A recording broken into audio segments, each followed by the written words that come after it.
जय हिंद, जय श्री राम दोस्तों। मैं आपका दोस्त अनिकेत रघुवंशी मेरे YouTube चैनल रघुकुल स्टडी पॉइंट साड़ोरा पर आपका स्वागत करता हूं। जैसा कि हमको पता है, हमने 14 क्लास का टारगेट सेट किया था। आज उसका 10वां दिन है और मैं आज 10वीं क्लास लेकर आया हूं।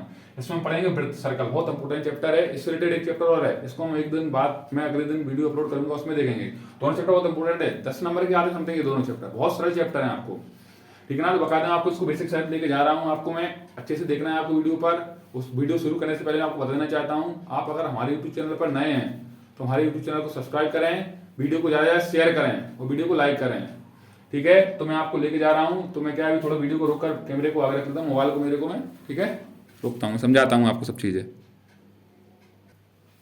चलो हम पढ़ते हैं। मैंने मोबाइल को ऑन कर लिया है, देखो ध्यान से। ये हमारे पास गोल होता है, इसको हम वृत्त सर्कल बोलते हैं। इसमें क्या होता है, बीच में होता है ना, बीच के अंदर अभ्यंतर, इंटरनल बोलते हैं इसको। अभ्यंतर होता है, ये केंद्र होता है। क्या होता है केंद्र, इसको हम ओ से प्रदर्शित करते हैं। क्या प्रदर्शित करते हैं, ओ से। ये पूरा चक्कर होता है ना, इस चक्कर को हम बोलते हैं परिधि। क्या बोलते हैं, परिधि। सरकमफेरेंस बोलते हैं। क्या बोलते हैं, परिधि मतलब सरकमफेरेंस, सरकमफेरेंस, ठीक है। ये बीच में केंद्र होता है। केंद्र से परिधि के बीच की दूरी होती है ना, ये दूरी होती है ये इसको हम त्रिज्या, रेडियस बोलते हैं। क्या बोलते हैं, रेडियस मतलब त्रिज्या बोलते हैं। क्या बोलते हैं, त्रिज्या। और प्रत्येक केंद्र से कितनी भी त्रिज्याएं बनाएं, सभी त्रिज्याएं बराबर लंबाई की होती है। ये बात ध्यान रखना है आपको, ठीक है ना।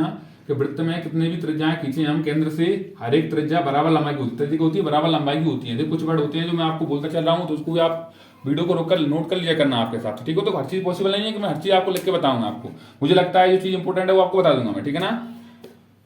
फिर उसके बाद परिधि होती है एक। और हमने अगर इसी केंद्र से एक और त्रिज्या बनाई, मतलब दो त्रिज्या बन गई, ये भी त्रिज्या हो गई। तो दो त्रिज्या मिलकर बनती है ना, मतलब परिधि से परिधि के बीच की दूरी होती है, वो काय से होकर जाती है, केंद्र से होकर। इसको हम बोलते हैं, देखो एक त्रिज्या क्यों बन गई, दो त्रिज्या बन गई, दो रेडियस बन गई। ये दो रेडियस मिलकर व्यास का काम करते हैं। काय काम करती है, व्यास। व्यास बोलते हैं डायमीटर। क्या बोलते हैं, डायमीटर। तो आपको ध्यान रखना है, बहुत इंपोर्टेंट है। डायमीटर क्या होता है, त्रिज्या का दुगना होता है। क्या होता है, त्रिज्या का दुगना होता है व्यास। आपको ध्यान रखना है, ठीक है, बहुत इंपोर्टेंट है कॉन्सेप्ट ये। व्यास और त्रिज्या समय पूछ लेते कभी कभार आपसे, क्या होता है। तो व्यास बराबर क्या होता है, डायमीटर बराबर क्या हो जाएगा, 2 गुणित में त्रिज्या, मतलब 2 गुणित में त्रिज्या, दो त्रिज्याएं होती हैं, ठीक है। तो आप आपके हिसाब से नोट करते चलना है, ठीक है। एक फिर उसके बाद क्या होता है, ये वृत्त दोबारा मैं शॉर्ट बना चलूंगा। एक अब ये क्या मैंने, ये परिधि से परिधि के बीच की दूरी है, क्या है, सरकमफेरेंस, सरकमफेरेंस डिस्टेंस है, लेकिन केंद्र से होकर नहीं जा रही है। इसको बोलते हैं हम जीवा। क्या बोलते हैं, जीवा, कॉर्ड। क्या बोलते हैं, कॉर्ड, कॉर्ड। तो आपसे पूछता है एक वृत्त में कितनी जीवा बन सकती हैं, ठीक है ना। लेकिन व्यास केवल एक ही बनता है, कैसे होकर जाता है, केंद्र से होकर जाता है। ये ध्यान रखना है आपको, ठीक है ना।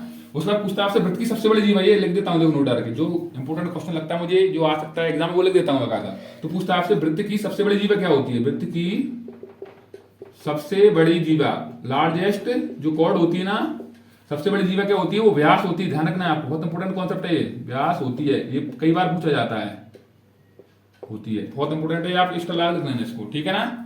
तो भाई ये हमने तो क्या पढ़ा, एक तो परिधि पढ़ा, पूरा घनमान चक्कर होता है, उसको परिधि बोलते हैं, सरकमफेरेंस बोलते हैं। इसके बाद एक रेडियस पढ़ी, कितनी भी हम रेडियस डालें सर्कल में, वृत्त में, तो हर एक रेडियस समान लंबाई की होती है सेंटर से, ये आपको ध्यान रखना है। फिर व्यास और रेडियस में संबंध याद रखना है। क्या होता है, व्यास और होता है त्रिज्या का 2 टाइम्स होता है, वो दुगना होता है वो, ठीक है। उसके बाद अगला हमने क्या पढ़ा, जीवा पढ़ी। क्या पढ़ी, जीवा, कॉर्ड। मतलब ये केंद्र से होकर नहीं जा रही थी, कैसे होकर नहीं जा रही थी, केंद्र से होकर नहीं जा रही जीवा। ये यहाँ से परिधि से परिधि के बीच की दूरी थी, लेकिन कैसे होकर नहीं जा रही, केंद्र से होकर। देखो परिभाषाएं है ना, तो आप आपके बुक में जो नीचे लास्ट में समरी लिखी रहती है, सारा से लिखा होता है, उसमें से लिख लेना आप, ठीक है ना। कुछ जीवा की परिभाषा में नहीं लिखवा रहा हूँ अभी, नहीं लिखवा रहा हूँ कुछ, मुझे जो लगता है वो परिभाषा आपको लिखवा चल रहा हूँ मैं आपको, ठीक है ना। देखो तो आप आपके हिसाब से लिखते चलना है, ठीक है ना, ठीक है। इसके बाद एक होती है स्पर्श रेखा। क्या होती है, स्पर्श रेखा। इसको मैं टाल रहा हूं, अब आगे में लिख रहा हूं, ठीक है ना। देखो ध्यान से, एक और वीडियो को रोक देता हूं मैं, थोड़ा लंबी वीडियो बन जाएगी नहीं तो मैं टालने में। चलो कुछ बिंदु और लिख लिए मैंने, उनको कुछ भाषा में लिख ली, परिभाषा, स्पर्श रेखा परिभाषा पूछ ली तो इसलिए मैं लिख दी। स्पर्श रेखा बोलते हैं टेंजेंट। क्या बोलते हैं, टेंजेंट। बाह्यरेखा जो वृत्त को किसी केवल एक बिंदु पर, कितने बिंदु पर, एक बिंदु पर स्पर्श करे ना, काटते हुए चली जाए, उसको क्या बोलते हैं हम, स्पर्श रेखा बोलते हैं, टेंजेंट बोलते हैं। जैसे मैंने वृत्त बनाया, सर्कल बनाया, ये मैंने एक बिंदु बनाया, यहाँ से जो रेखा गुजरती है इसको क्या बोलते हैं, स्पर्श रेखा बोलते हैं। क्या बोलते हैं, स्पर्श रेखा। जो कोड यहाँ बनाया तो कितनी यही हो जाएगी, स्पर्श रेखा। तो एक क्वेश्चन मैंने लिख दिया है, एक वृत्त में अनेक स्पर्श खींच सकती हैं, ये ध्यान रखना है। इनफाइनाइटी मेनी, बहुत अपरिमित रूप से अनेक रेखाएं, ऐसे कुछ शब्द आते हैं यूज, आपको क्वेश्चन बहुत बार पूछा जाता है। लेकिन एक बिंदु पर केवल, क्या बोल रहा है, एक बिंदु पर क्या होती है, केवल एक खींच सकती है, ये भी ध्यान रखना है आपको। पूछ सकता है कि एक बिंदु पर कितने स्पर्श खींच सकती हैं, तो एक। लेकिन एक वृत्त में स्पर्श रेखा अनेक खींच सकती हैं। एक और स्टार लगा दिया मैंने, कि एक वृत्त में समांतर मतलब पैरेलल होती है ना स्पर्शरेखा, टेंजेंट होती हैं, वो कितनी होती हैं? केवल दो। कितनी होती हैं? दो। ये ध्यान रखना है आपको, बहुत इंपॉर्टेंट है ये भी। देखो मैं बना के बता दूं यहाँ पे मैं, ये वृत्त है, मैंने एक स्पर्शरेखा यहाँ से खींची, ये एक बिंदु यहाँ पर खींची है, अब एक और खींचता हूँ यहाँ पे, देखो ये स्पर्शरेखा काम करे नहीं करेगी ना, ये तो ये स्पर्शरेखा हो नहीं रही, तो मतलब स्पर्शरेखा तो होगी, लेकिन समांतर पैरेलल हो रही है कि नहीं हो रही? तो पैरेलल कौन सी? केवल दो। कितनी होती पैरेलल? दो। स्पर्शरेखा ध्यान रखना, बहुत इंपॉर्टेंट बिंदु है ये वाला, ठीक है ना। फिर अगला मैंने लिखा, क्या लिखा? देखो ध्यान, अगला मैंने लिखा बिंदु छेदक रेखा। छेदक रेखा की पिछले साल एक वर्ड चेंज कर दिया था उसने, बोर्ड वाले पेपर ने, तिर्यक छेदी रेखा बोल दिया था उससे, बात वही है, तिर्यक छेदक रेखा बोलते, तिर्यक छेदी रेखा बोलते। क्या होता है? बाह्य रेखा जो वृत्त को दो बिंदुओं पर, 2 पॉइंट पर क्या करे? प्रतिच्छेद करे, मतलब इंटरसेक्ट करे, उसको क्या बोलते हैं? छेदक रेखा बोलते हैं, सीकेंट बोलते हैं। तो मैंने ये वृत्त बनाया, ये मैंने यूं काट दी, देखो एक बिंदु यहाँ पे कर रहा हो कहीं पे, एक यहाँ पे कर रहा है, कितने बिंदु पर प्रतिच्छेद कर रही है? 2 पर। तो जो दो बिंदुओं पर प्रतिच्छेद करती है ना कोई रेखा होती है, उसको क्या बोलते हैं? हम छेदक रेखा। क्या बोलते हैं? सीकेंट बोलते हैं। क्या बोलते हैं? सीकेंट। बहुत इंपॉर्टेंट है, ये भी ध्यान रखना है आपको, ठीक है। कुछ मैंने जो लाइन बोली वो भी आपको ध्यान रखना है बकायदा, ठीक है ना। अब अगला बिंदु लिख रहा हूं उसको मैं डालकर मैं, ठीक है ना। देखेंगे आप ध्यान से, बड़ा अच्छा चैप्टर है, बहुत मस्त चैप्टर रहेगा, बहुत अच्छा चैप्टर है, अच्छा करके आओगे आप इसको, ठीक है। ध्यान से देखना है, बार बार देखते रहना बस वीडियो को, बस वो कुछ जो बोल रहा हूं उनको आप लिखते चलना है, ध्यान रखना है आपको। देखो हर एक वर्ड नहीं लिख सकूंगा मैं इसमें, ठीक है ना, टाइम ज्यादा लग जाता है, वीडियो बड़ी बन जाएगी नहीं तो। अगले कॉन्सेप्ट लिख लिए मैंने, ये की ध्यान रखना है, वृत्त होता है ना, वृत्त सर्कल, और स्पर्श रेखा होती है ना, उसका अवनिष्ठ बिंदु होता है, कॉमन पॉइंट होता है ना, उसको हम स्पर्श बिंदु बोलते हैं। क्या बोलते हैं? स्पर्श बिंदु, पॉइंट ऑफ कांटेक्ट। डायरेक्ट ऐसा कैसा बिंदु हो जाता है डायरेक्ट रोटी में? देखो मैं समझा रहा हूं, ये वृत्त है, ये इसका वृत्त का एक बिंदु है, वृत्त है, और इसका स्पर्श रेखा है, इस पर एक बिंदु जाती है, ये बिंदु कहलाता ना, ये वाला बिंदु होता है कॉमन पॉइंट वृत्त का, और ये स्पर्श रेखा, मतलब स्पर्श रेखा का ये बिंदु है ना, ये बिंदु क्या बोलते हैं? हम स्पर्श बिंदु बोलते हैं। क्या बोलते हैं? स्पर्श बिंदु, पॉइंट ऑफ कांटेक्ट। ये ध्यान रखना है आपको, बहुत इंपॉर्टेंट है, डायरेक्ट ऐसा कैसा जाता है? पॉइंट ऑफ कांटेक्ट बोलते हैं, ठीक है ना। फिर अगला क्या बोला मैंने? त्रिज्यखंड। क्या बोला? त्रिज्यखंड। सेक्टर बोलते हैं इसको, क्या बोलते हैं? सेक्टर। तो क्या होता है? एक वृत्तीय क्षेत्र का बहिर्भाग जो क्या है? दो त्रिज्याएं, दो कैसे चाहिए? रेडियस चाहिए, और एक कैसे चाहिए? संगत चाप। चाप एक वर्ड है, आर्क बोलते हैं इसको, क्या बोलते हैं इसमें? आर्क। और त्रिज्या का रेडियस बोलते हैं, आपको पता है। देखो ध्यान, चाप बता दूं पहले क्या होता है। ये वृत्त है, इसका मैंने छोटा सा ये टुकड़ा ले लिया, यहाँ से यहाँ तक एक टुकड़ा ले लिया, इसको हम आर्क बोलेंगे। क्या बोलेंगे इसको? आर्क, चाप बोलेंगे हम इसको। हमने ए बी से नाम दे दिया, एक चाप है। अब तो त्रिज्या बनाई मैंने, यहाँ से केंद्र पर डाली, एक त्रिज्या ये डाली, एक त्रिज्या ये डाली, ये दो त्रिज्या डाली, इससे जो घेरा है ये एरिया ये आ रहा है, ये हिस्सा, एक मिनट बताता हूँ आपको, इसको पेन दूसरे चेंज करके, ये जो हिस्सा आ रहा है ना, कौन सा वाला? ये हिस्सा, ये पूरा हिस्सा, ये क्या कहलाता है हमारे पास? क्या कहलाता है? त्रिज्यखंड। क्या कहलाता है? त्रिज्यखंड, ये, ठीक है ना। यहाँ पे अपन ओ मान लो, तो ये वाला हिस्सा होगा ना, ये चाप है एक, तो ये चाप, और ये दो त्रिज्याएं हैं, क्या है? दो त्रिज्याएं, ये घेरा है ना, इसको क्या बोलते हैं हम? त्रिज्यखंड। क्या बोलते हैं? त्रिज्यखंड। तो ये छोटा वाला होता है, ये वाला होता है, इसको लघु बोलते हैं, माइनर, लघु त्रिज्यखंड बोलेंगे हम इसको, माइनर सेक्टर। क्या बोलते हैं? Minor sector. और ये पूरा ऊपर वाला बच रहा है उसका ऐसा बचता है, उसको बोलते हैं दीर्घ। क्या बोलते हैं? दीर्घ। वैसे कुछ ज्यादा इतना इंपोर्टेंट नहीं है, दीर्घ और लघु इतना क्वेश्चन में आते हैं, लेकिन आपको ध्यान रखना है, दीर्घ त्रिज्यखंड। इंग्लिश में बोलते हैं इसको मेजर सेक्टर। क्या बोलते हैं इसको? मेजर। और उसको क्या बोलेंगे? माइनर। क्या बोलेंगे? माइनर इसको बोलेंगे, और उसको क्या बोलेंगे? माइनर। मेजर और माइनर, ठीक है ना, ध्यान रखना है आपको। फिर अगला क्या मैंने लिखा? अगला लिखा मैंने वृत्तखंड। क्या लिखा? वृत्तखंड। बहुत इंपॉर्टेंट है ये भी, सेगमेंट, ठीक है ना। डायरेक्ट कभी कभी पूछ लेता है, त्रिज्यखंड की परिभाषा लिखिए, तो क्या लिखोगे आप? एक वृत्तीय क्षेत्र का बहिर्भाग जो दो त्रिज्याओं और एक संगत चाप से घिरा हुआ कहलाएगा त्रिज्यखंड कहलाएगा। वृत्तखंड कैसे कहते हैं सर? सेगमेंट। तो एक वृत्तीय क्षेत्र का बहिर्भाग जो काय से एक जीवा मतलब कॉर्ड से, और एक काय से चाप से घिरा होगा, उसको क्या बोलेंगे हम? वृत्तखंड। ध्यान रखना है आपको, ठीक है। एक शब्द खालिस्तान क्वेश्चन पूछ सकता है वो, आपको ध्यान रखना है बकायदा, अच्छा है क्वेश्चन, ठीक है ना। देखो इंग्लिश में नहीं लिख सकता हूँ, आप बोल रहा हूँ बार बार, आपके बकायदा उसमें लिखा रहता है बुक में, तो आपको वहां से नोट कर लेना है, ठीक है ना। मैं वर्ड बोलता चल रहा हूँ, क्या बोल रहे हैं उसको समझाते चल रहा हूँ। ये मेरे पास वृत्त है, ये मैंने यहाँ से ये आर्क ले लिया, ये यहाँ तक ये आर्क ले लिया, तो इसको मैंने ए से बी तक नाम दे दिया। अब इसमें मैंने यहाँ पे एक रेखा डाल दी, ये जी बटा गई, तो ये बन रहा है ये वाला, ये क्या कहलाता है? वृत्तखंड। इसको वृत्त में दो भागों में बांट दिया, यहाँ भी बना सकते थे, कहीं बना सकते थे, ये जो नहीं आधे से बनाते हैं, जीवा से बनाते हैं, ठीक है। दो भागों में बांट दिया, ये वाला क्या हो जाएगा? छोटा वाला हिस्सा हो जाएगा, मतलब क्या हो जाएगा? लघु वृत्तखंड हो जाएगा। माइनर, ये वाला क्या हो जाएगा? दीर्घ, मतलब मेजर, ये आपको ध्यान रखना है, दीर्घ वृत्तखंड हो जाएगा ये। वो नीचे वाला क्या हो जाएगा? लघु वृत्तखंड। बहुत इंपोर्टेंट, आपको ये ध्यान रखना है, ठीक है ना। आगे जो कॉन्सेप्ट है वो लिख रहा हूं मैं, इसको मिटा कर, ठीक है ना। देखो ध्यान से, उसके बाद प्रश्नावली चालू करें, प्रश्नावली बहुत सरल है, ठीक है ना। चलो अगला कॉन्सेप्ट मैं लिखा है, बहुत इंपोर्टेंट बिंदु लेके मैंने स्टाइल आगे लिखा हूं। देखो दो ही भाषा में लिख सकता हूं मैं, आपको समझा दो ही भाषा में रहा हूं बकायदा, इंग्लिश में बोल के समझाता हूं उसको क्या बोलते हैं, इसको क्या बोलते हैं, ठीक है ना। बहुत इंपॉर्टेंट है, बहुत ज्यादा। देखो ध्यान से क्या बोल रहा है अगले में, वृत्त के बाहर कोई स्थित कोई बिंदु है ना, उससे कितनी स्पर्श रेखाएं बनेंगी? दो। कितनी खींचेंगी? दो। स्पर्श रेखा कितनी खींचेंगी? दो। मतलब टेंजेंट कितने खींचेंगे? केवल 2। देखो ध्यान से, टेंजेंट बोलते इस पर पता है आपको बकायदा, मैंने अभी लिखवाया था आपको टेंजेंट। देखो ध्यान से, ये मैंने वृत्त बनाया, इसके बाहरी बिंदु बनाए, यहां से खींचेंगे तो एक ये जाएगी, एक ये जाएगी, 2 खींच पाएंगी। देखो 2 खींच पा रही हैं, तो ये पूछ रहा था वृत्त को बाहर बिंदु है, इससे खींचेंगे, कितनी खींच रही है? 2। देखो समान लंबाई के दोनों बराबर ही होंगी बकायदा, ये ध्यान रखना है आपको, बहुत इंपॉर्टेंट है। दोनों की लंबाई बराबर होती है या समान होती है, बराबर इक्वल होती है, ये आपको ध्यान रखना है, बहुत इंपॉर्टेंट है। अगला मैंने लिखा समान जीवाएं, मतलब समान जीवाएं बराबर लंबाई की केंद्र पर समान कोण बनाएंगी, ये भी इंपॉर्टेंट है। केंद्र पर सेंटर पर कोण बनाते हैं एंगल, वो समान होता है। या 2 जीवाएं अगर केंद्र पर समान कोण बना रही है ना, तो क्या होंगी? समान लंबाई की होंगी, ये आपको याद रखना है, ठीक। फिर अगला लिखा मैंने, किसी भी चाप द्वारा, कोई चाप है मतलब आर्क है ना, उस पर केंद्र पर बना कोण। देखो इसको समझा दो पहले इसको मैं, ये मेरा वृत्त है, एक ही जीवा है, एक ही जीवा है, समान लंबाई की मैंने मान ली, ये केंद्र पर एक कोण बनाएंगे, यहाँ पे ये बनाया कुछ, इसने कुछ भी, या यहाँ से ये बनाया, तो ये दोनों क्या होंगी? ये कोण बराबर, ये होगा इतना, ये होगा, या ये कोण बराबर है ना, तो ये जीवाएं भी ना क्या हो जाएंगी? बराबर लंबाई की हो जाएंगी, ये भी आपको याद रखना है, बहुत इंपॉर्टेंट है ये भी, ठीक है ना। अगला क्या लिखा मैंने, बताया था आपको कि किसी भी चाप द्वारा केंद्र बना कोण परिधि पर बने कोण दोनों होता है, ये भी इंपॉर्टेंट है। देखो इसको मिटा कर समझाता हूं आपको, ये देखो क्या, ये वृत्त बनाया, एक किसी भी चाप, एक चाप बना लिया मैंने यहां से यहां तक, ये चाप से केंद्र पर बना रहा हूं कोण, एक तो मैं ये बना दिया मैंने, और उस पर क्या बना? परिधि मतलब सर्कमफेरेंस पे बनाना है, तो ये मैंने ऊपर बना दिया, ये अभी 9th क्लास में पेपर हुआ है कल परसों 10 तारीख, उसमें ये क्वेश्चन आया सेम टू सेम। तो यहाँ पे जो कोण बनेगा ना, क्या बोला? परिधि पर बने कोण का दोगुना होता है, मतलब यहाँ पे अगर थीटा कोण बनेगा ना, तो यहाँ पे क्या हो जाएगा? 2 थीटा, क्या हो जाएगा? 2 थीटा। इसको उल्टा भी बोल सकते हैं हम, अगर यहाँ पे बनेगा इसका आधा होता है वो नीचे वाला, क्या होता है? ऊपर वाला परिधि पर सर्कमफेरेंस क्या होता है? वो आधा। जैसे मैंने बोला ये सब 30 डिग्री है, तो ये कितना हो जाएगा अपने आप? 15 डिग्री।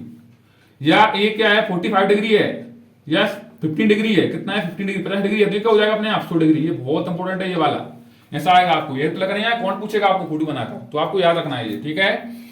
फिर अगला मैंने क्या लिखा, इसको मिटा रहा हूं, समझा रहा हूं। अगला बिंदु क्या लिखा मैंने, ये मिटा गया, सेमी सर्कल बोलते हैं इसको, क्या बोलते हैं? अर्धवृत्त को सेमी सर्कल, सेमी सर्कल। देखो क्या बोला अगला मैंने कि एक ही चाप द्वारा, एक आर्क है उसके द्वारा परिधि पर जो कोण बनते हैं सभी कोण का बराबर होते हैं, समान बराबर होते हैं सभी। देखो ये मैंने वृत्त बनाया, एक ही मैंने यहां से यहां तक चाप ले लिया, ये यहां से मैंने परिधि पर एक कोण बना दिया एंगल, ये मान लिया मैं थीटा है। अब एक और यहाँ पे बना रहा हूँ, ये वाला मैंने, ये भी देखो इसी बना, ये भी क्या है? थीटा होगा। ये लग रहा है सर छोटा है, ये छोटा है, ये बड़ा, नहीं सर बराबर होते हैं दोनों की लंबाई, क्या बराबर। अगर ये 30 डिग्री है तो ये क्या हो जाएगा अपने यहाँ? 30 डिग्री। ये भी बहुत इंपॉर्टेंट है, बहुत ही ज्यादा। फिर अगला लिखा मैंने, व्यास द्वारा, हमको पता है व्यास मतलब होता है, क्या होता है? व्यास क्या बोलते हैं? डायमीटर।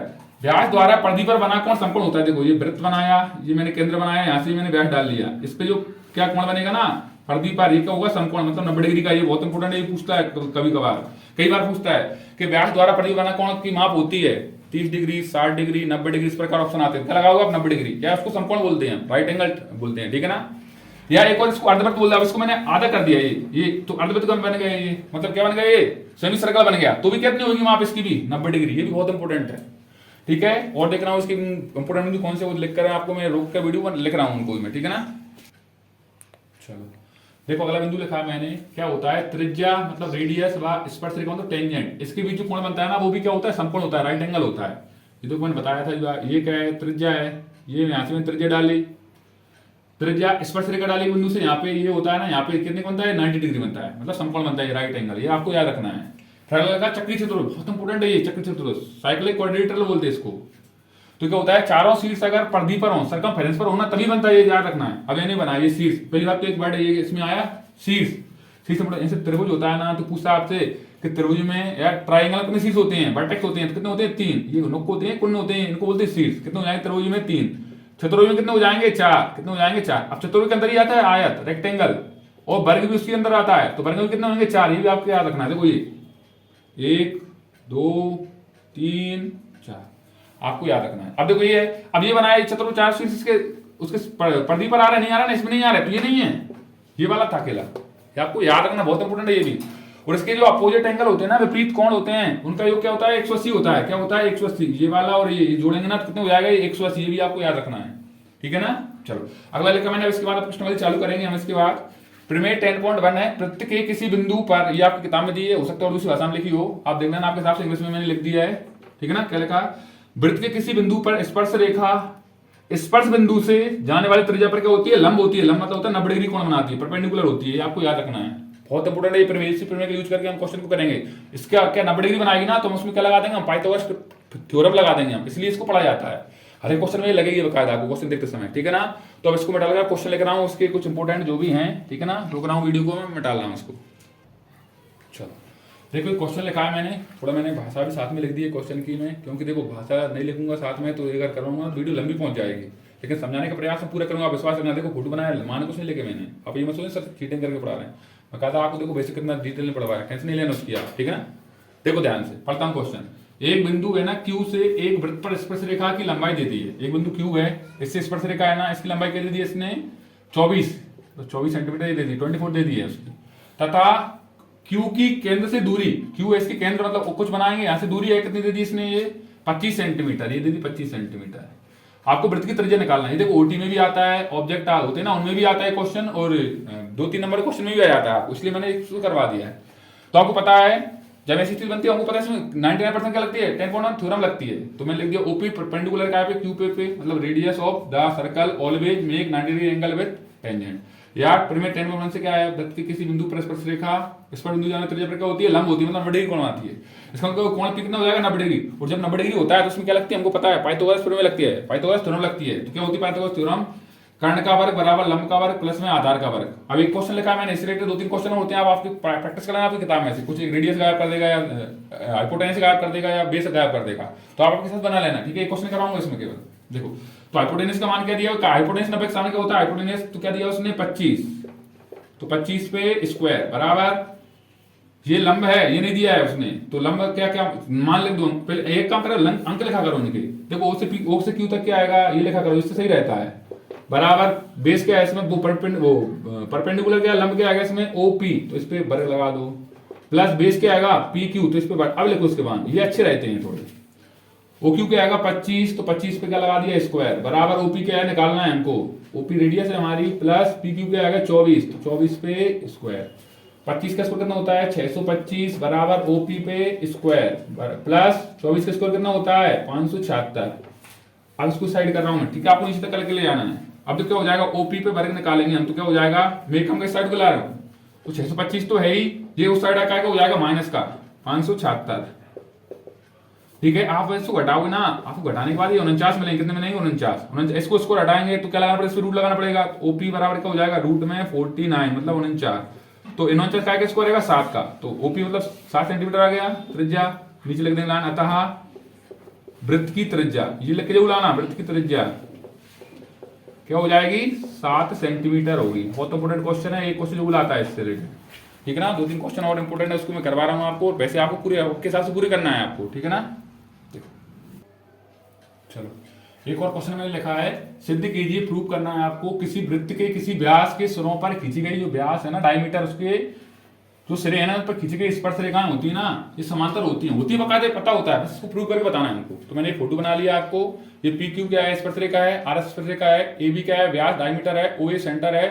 व्यास होता है तो पता है हमको, त्रिज्या होती है, यहाँ भी त्रिज्या है तो 90 डिग्री कोण बनाएगा, अभी पढ़ा थोड़ी देर पहले हमने कॉन्सेप्ट, तो ये 90 का यहाँ पे, यहाँ भी 90 का होगा, यहाँ भी 90 का, यहाँ भी 90 का होगा, तो सीधी रेखा पर एक कोण बनता है, ठीक है ना। देखो तो मैंने लिखा है वृत्त का केंद्र ओ और ए बी एक व्यास है, माना पी क्यू और आर एस क्या है, वृत्त की व्यास ए बी को सिरों पर खींची गई क्या है स्पर्श रेखाएं, तो इंग्लिश में लिख लेंगे हम इसको, A B diameter of a circle with centre O and two tangent P Q and R S at A and B, ये इंग्लिश में हम लिख लेंगे, ठीक है ना। देखो दोनों भाषाओं में नहीं लिख सकता, देखो आप छोटा बोर्ड है बता देने में, देखो हिंदी में इतना हो गया, तो मैं हिंदी वाला बोलते चला जा रहा हूँ आपको, आप समझते चलना है बस, ठीक है ना, ध्यान से।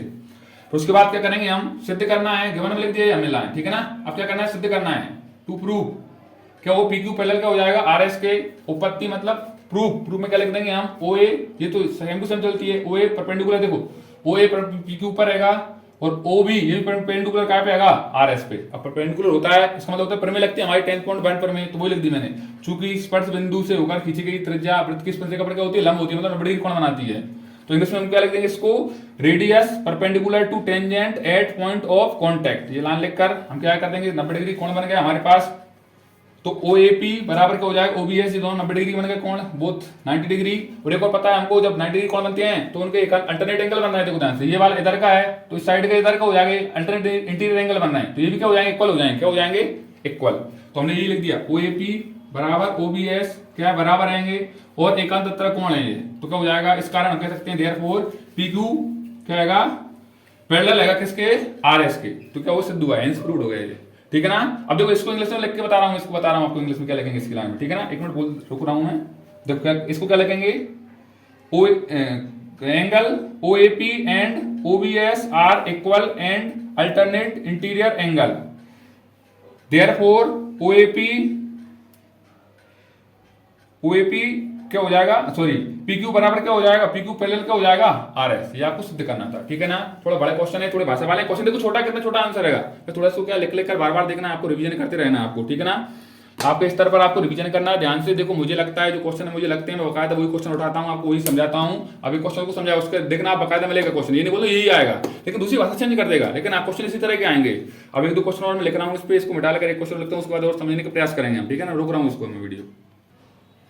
चलो एक क्वेश्चन और लिखा मैंने, सिद्ध करना है, प्रूव करना है आपको कि स्पर्श रेखा मतलब टेंजेंट होती है ना, स्पर्श बिंदु होता है ना, उससे खींची गई लंब, स्पर्श बिंदु पर खींचा गया लंब होता है ना, वृत्त के काय से केंद्र ओ से होकर जाता है। तो ये बात पता है वास्तव में, तो वृत्त ओ से जाता है बकायदा, लेकिन सिद्ध करना वास्तव में है कि नहीं है, तो इसलिए के लिए हमने एक और हमने मन से ओ डैश एक एज्यूम कर लिया, इसके माध्यम चलेंगे। अगर ऐसी बात बराबर आती है तो वो क्या होता है, प्रूव हो जाएगा, नहीं आती है तो मना कर देंगे मुझसे, ठीक है ना। देखो ध्यान से, तो मैंने कह दिया केंद्र ओ वाले वृत्त के किसी बिंदु पी पर क्या है, स्पर्श रेखा एम एन है। ये ओ वाले एम एन क्या स्पर्श रेखा आएगी, सिद्ध करना है, प्रूव करना है। ओपी परपेंडिकुलर काय पे, एम एन पे, लंब है, अभी तो 90 डिग्री कौन बनेगा, ठीक है ना। ये बोला है लंब है, ये बताना आपको। उपपत्ति मतलब प्रूफ में क्या हो जाएगा, माना स्पर्श रेखा के स्पर्श बिंदु पर खींचा गया लंब ओ डैश से गुजरता है। ये मान लिया हमने, एक अपने मन से एज्यूम कर लिया है अपन ने, ठीक है ना।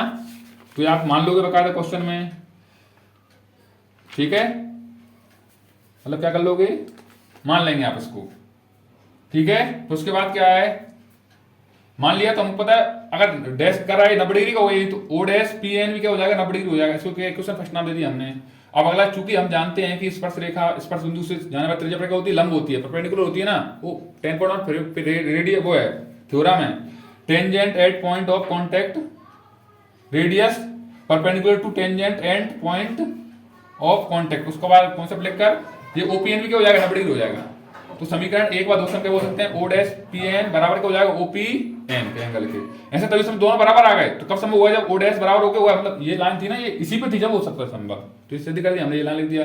अतः स्पर्श रेखा के स्पर्श बिंदु पर खींची गया लंब वृत्त के केंद्र से होकर जाता है। और इंग्लिश में मैंने इसलिए नहीं लिखा, इंग्लिश में आप समझते चलना आप साथ में, इंग्लिश में और इससे भी कम शब्द लिखने पड़ते हैं इंग्लिश में, तो ये अच्छा होता है, ठीक है ना। तो आप इस हिसाब से ये वाला क्वेश्चन मुझे लगा इंपोर्टेंट, इसलिए मैं ये करवा दिया। एक क्वेश्चन और करवा रहा हूं आपके बाद, इसके बाद चैप्टर खत्म करते हैं। देखो ये बात बार बार बोल रहा हूं आपसे मैं, ये चैप्टर थोड़ा बड़ा है, इसमें थोड़ा भाषा है, बड़ा कुछ नहीं है इसमें क्वेश्चन, मतलब क्वेश्चन हम जो करते हैं ना, ये क्वेश्चन बड़े जाते हैं बस, और कुछ नहीं होता है, मतलब भाषा देखो लिखना पड़ता है इसमें, तो इसको आप बार बार प्रैक्टिस करके देखो ना। अभी देखो बहुत सारा समय बच रहा है आपके पास, तो आप बार बार लिख लिख कर देखना है आपको, इससे आपकी क्या प्रैक्टिस हो जाएगी, तो आपको भाषा भी सारी सारी याद आ जाएगी आपको, ठीक है ना। सेम टू सेम भाषा लेके मैंने आपको एक नंबर नहीं काट सकता है सामने वाला क्वेश्चन में, ठीक है ना। ये करना है, लास्ट एक क्वेश्चन और लेकर आऊँ, उसके बाद इस नंबर को समाप्त करेंगे हम, ठीक है ना। चलो एक क्वेश्चन और लिखा है, ये भी इंपोर्टेंट क्वेश्चन है बकायदा, देखो ध्यान से। क्या है, दो सकेंद्रीय मतलब सेंटर उनका एक ही है, वृत्तों की त्रिज्याएं 5 सेंटीमीटर और 3 सेंटीमीटर है। मतलब बड़े वाले वृत्त की त्रिज्या क्या हो जाएगी 5, और छोटे वृत्त की क्या हो जाएगी 3, ठीक है, छोटे की 3 मान ली। उस जीवा की लंबाई ज्ञात करना है हमको, कॉर्ड की लंबाई लेंथ ज्ञात करना है, छोटे वृत्त को स्पर्श करती हो, इसकी लंबाई ज्ञात करना है, छोटे वृत्त को स्पर्श करे इसकी लंबाई ज्ञात करना है हमको, ये यहाँ से लेकर यहाँ तक, ये जीवा ये है ना, इसकी लंबाई ज्ञात करना है, इसे लेकर बी तक की। देखो तो एक बात हमको पता है कि स्पर्श रेखा स्पर्श बिंदु से जाने में त्रिज्या पर क्या लंब होती है, मतलब ओपी परपेंडिकुलर हो जाएगा ए बी, मतलब वो पता है ना हमको, प्रमेय 10.1 क्या होता है, रेडियस परपेंडिकुलर टू टेंजेंट होती है ना, वही वाला नियम लग गया, प्रमेय लग गया 10.1। तो उसमें क्या लग जाता है पता है हमको, 90 डिग्री कोण बनता है पाइथागोरस प्रमेय लग जाएगी। अतः ओपीबी में पाइथागोरस प्रमेय से क्या होता है, कर्ण का वर्ग मतलब ओपी ओबी का वर्ग बराबर लंब का वर्ग मतलब ओपी का वर्ग प्लस में पीबी मतलब आधार का वर्ग। तो ओपी का मान 3 हो गया, 5 5 25 3 3 9 9 से हटा के हो जाएगा माइनस से कितना आ जाएगा 16। पीबी का स्क्वायर करेंगे मतलब रूट हटाएंगे तो लगाना पड़ेगा, इसको रूट लगाना पड़ेगा, 16 का स्क्वायर 4 का। ये अगर 4 आ गई तो ये भी क्या 4 होती है, पता है हमको बराबर होती है, क्योंकि केंद्र से जीवा पर डाला गया लंब होता है ना, उस जीवा को 2 बराबर भागों में बांटता है, मतलब perpendicular from centre bisect chord, bisect कर देता है इसको, 2 बराबर भागों में बांटता है। तो जो एपी है वही क्या हो जाएगी पीबी, मतलब दोनों की हो जाएंगी 4 सेंटीमीटर, लेकिन हमको ए से लेकर बी तक का मान निकालना था। तो एपी प्लस में पीबी 4 4 कितनी हो जाएंगी 8, तो हम कितनी आ गई 8। तो क्या बड़े वृत्त की जीवा की लंबाई कितनी हो जाएगी 8 सेंटीमीटर, तो इसमें मैंने लिख दिया यार, ठीक है। बहुत इंपोर्टेंट चैप्टर है। इस तरह मैंने देखो मेरे हिसाब से मैंने क्वेश्चनों को समाप्त करने का प्रयास किया है, तो आपको ध्यान रखना है, ठीक है ना। अब देखो मुझे, मैं नहीं बोलता, बार बार आपसे बोल रहा हूँ, कई बार मैं वीडियो, हमारी वीडियो में बोलता हूँ, मुझे नहीं है पता कि यही आएंगे, लेकिन विश्वास रखना, मैंने 5 साल मेहनत की है बाकायदा इस चीज़ पर, तो मुझे विश्वास है, मैं पढ़ भी रहा हूँ उस समय से, तो मुझे लगता है उस हिसाब से मैंने करवाया आपको। देखो मैं 2 ही भाषा में नहीं समझ तक बार बार बोल रहा हूँ आपसे, क्योंकि हिंदी मीडियम वाले बच्चों को पढ़ाता हूँ ज़्यादातर, इंग्लिश मीडियम वाले कम रहते हैं, लेकिन फिर भी मैंने इंग्लिश में पढ़ाता हूँ, इसलिए मुझे नहीं आती इंग्लिश, लेकिन दोनों भाषा में, लेकिन बहुत छोटा है मेरे पास, थोड़ा तो लेंथी हो जाता है, इसलिए मैं एक भाषा में समझता हूँ, इंग्लिश में उसको बोल देता हूँ। किसी कुछ क्वेश्चन में लिख पाती हूँ इंग्लिश में, तो आप बना सकते हो क्वेश्चन, हिंदी में आता है, दोनों में आता है, इस क्वेश्चन में दिक्कत नहीं आएगी आपको, कौन सा क्वेश्चन है आपको, ठीक है। तो आपके हिसाब से आपको देखना है वीडियो को, और सबसे मेन बात है आपको बार बार देखते रहना वीडियो को। ऐसे आज हमारी 10 वाला क्लास थी, हमारी वृत्ति की सर्कल की 4 क्लास और बच रही है हमारी, तो आपको 10 क्लासों बार बार देखते रहना, विश्वास रखना, आप देखना पेपर देके आओगे। और सबसे मेन बात है आपकी ओटी जो आती है ना 30 नंबर की, वो आपकी एक भी गलती नहीं हो पाएगी, ये विश्वास रखना आप, ठीक है। तो आपको बार बार वीडियो को रिवाइज करना है, देखते रहना है, और वीडियो को शेयर भी करते रहना, अपने दोस्तों को बताना कि देखो ये सर पढ़ा रहे हैं आपको, वैसे वैसे देख लो, क्वेश्चन मत देखो भले, क्वेश्चन देखो, मैं मानता हूँ, मैं खुद बोल रहा हूँ बकायदा, क्वेश्चन का दूर पता है, देखो एक प्रश्नावली में 10-12 15 क्वेश्चन होते हैं, किसी किसी 20 क्वेश्चन होते हैं, 20 क्वेश्चन करवाऊंगा तो वीडियो 3-4 घंटे की लग जाएगी, और 5 घंटे लग सकते हैं। और एक क्वेश्चन करवाऊँ बिल्कुल भाषा आपको शायद, तो ऐसा तो बहुत समय लगेगा, अपने पास समय भी नहीं है इतना, वो मैंने इसलिए बनवाया क्योंकि बच्चों के जो फालतू के नंबर चले जाते वो नहीं हो पाए, इसलिए मैंने वीडियो को बनाने का मकसद समझा था। तो क्या करना है आपको, वीडियो को बार बार देखते रहना है, बेसिक आपका कंफर्म हो जाएगा, विश्वास रखना। पेपर देखना, मैंने स्टार लगा के बिंदु लगवाता हूँ ना, ऐसे छपे मिलेंगे आपको पेपर में, ठीक है। ऐसे आप 9th क्लास बोर्ड के पेपर तो आप मिला लेना बकायदा, आप देखना बकायदा, ठीक है ना। तो क्या आपको रिवीजन करते रहना है, और आप अगर हमारे यूट्यूब चैनल पर नए हैं तो हमारे यूट्यूब चैनल को सब्सक्राइब करें, और वीडियो को लाइक करें, सबसे मेन वीडियो को शेयर जरूर करना है आपको ध्यान से, ठीक है ना। मिलते हैं अगली वीडियो में, तब तक के लिए जय हिंद, जय श्री राम।